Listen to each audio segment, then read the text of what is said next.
श्री गुरुचरण कमलेभ्यो नमो नमः। बहुनाम जन्म नामन्ते ज्ञानवान प्रपद्यते वासुदेव सर्वमिति सा महात्मा सुदुर्लभा। आत्मदर्शन अमृतवाणी 1805। परमात्म प्राप्ति से संबंधित हमें कहीं भी एक छोटी सी छोटी बात भी मिलती है तो उसे जरूर अपने आध्यात्म के भंडार में जमा करते रहना चाहिए। भगवान हमें स्वतः ही उसी स्थान, क्षेत्र, व्यक्ति के पास ले जाएंगे जहाँ से हमारा भंडार पूरा होना है। उन्हें सब मालूम है कि किस व्यक्ति की क्या ज़रूरत है, तब वे उसके मन में वैसी ही प्रेरणा करते रहते हैं। वाणी 1806। एक किसान खेती शुरू करता है तो प्रथम वह असिंचित फसल बोता है और उससे पूरा लाभ लेता है।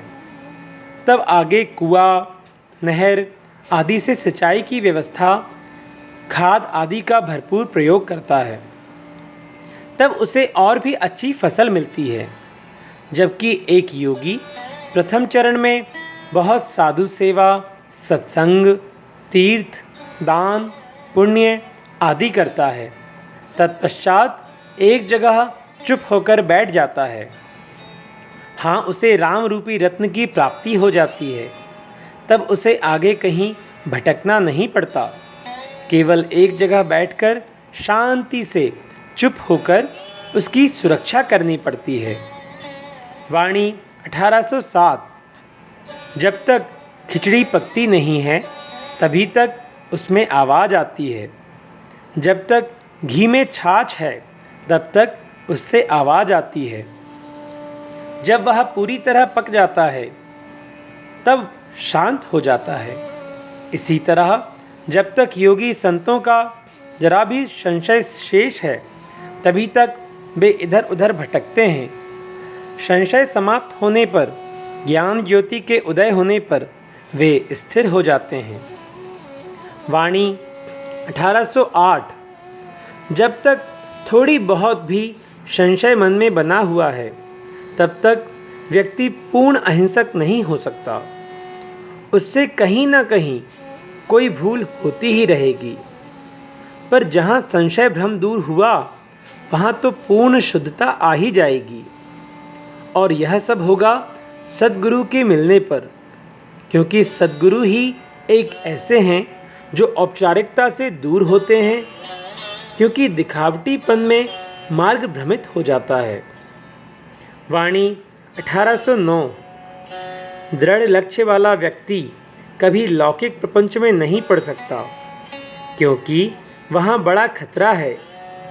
फिर दुनिया का दिखावा, चमत्कार, यह उसके क्षेत्र से बाहर की बातें हैं। इनसे परमात्मा प्राप्ति का लक्ष्य सिद्ध नहीं हो सकता। वरन ये सब बातें आध्यात्म ज्ञान मार्ग में रोड़ा हैं। योगी इनसे सदा दूर ही रहता है। वाणी 1810। जिसका लक्ष्य बन चुका है वह कभी आराम से सो नहीं सकता, कहीं बैठ नहीं सकता, किसी भी मनोरंजन या प्रदर्शनी में भटक नहीं सकता जब तक उसे लक्ष्य प्राप्ति नहीं हो जाती। यदि वह आराम से सो जाता है, कहीं बैठ जाता है, किसी की दो व्यर्थ की बातें सुनने लगता है, तो ऐसा समझना चाहिए अभी लक्ष्य बना ही नहीं, या उस पर भगवान की कृपा हुई ही नहीं, वरना उसका तो हर क्षण अमूल्य होता है। वाणी 1811। जो अपने लक्ष्य की ओर बढ़ रहा है वह तो सतत बढ़ता ही रहता है।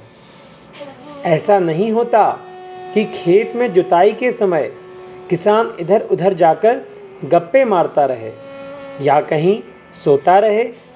वह तो शीघ्र से शीघ्र अपने लक्ष्य को प्राप्त करेगा, पूरा करेगा, जुताई बुवाई करेगा। वरना फसल में देरी और अधिक लापरवाही में तो खेत भी खराब हो सकता है। ऐसे ही लक्ष्य प्राप्ति में ढील, आलस्य, निद्रा, प्रमाद होने पर वह बात बहुत समय की हो जाएगी या दूर हो जाएगी हमारे लक्ष्य से। वाणी 1812। कल्प वृक्ष की छाया के नीचे घर होने पर भी दरिद्रता का दुख झेलना पड़े, सागर किनारे बसकर एक एक बूंद के लिए प्यासा फिरना पड़े, यह तो आश्चर्य की बात है। जब परमात्मा ने मानव शरीर दे दिया है, तब लक्ष्य बनाने या पाने में देरी का क्या काम? वरना वे हमें मूढ़ योनियों, शूकर कूकर, कीट पतंग, पक्षियों के रूप में अवतरित करते। वाणी 1813। जो हमारे लक्ष्य की बात है, प्राप्ति की बात है, जो हम कर सकते हैं, वही परमात्मा हमसे चाहते हैं, आगे कुछ नहीं। छोटे बालक से कहीं माता पिता पहाड़ खोदने की आशा नहीं रखते, क्योंकि वह ऐसा कर नहीं सकता। माँ तो केवल यही चाहती है, वह तो केवल माँ माँ की पुकार करता रहे, इतने से वह प्रसन्न हो जाती है।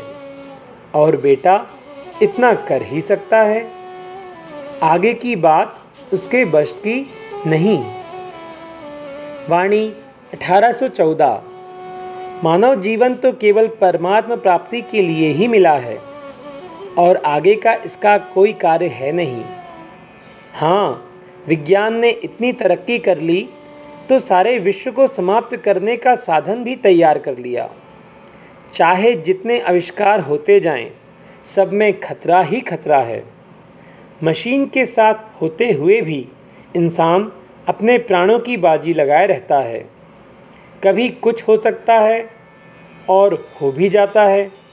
कितनी घटनाएं नित्य प्रतिदिन होती हैं।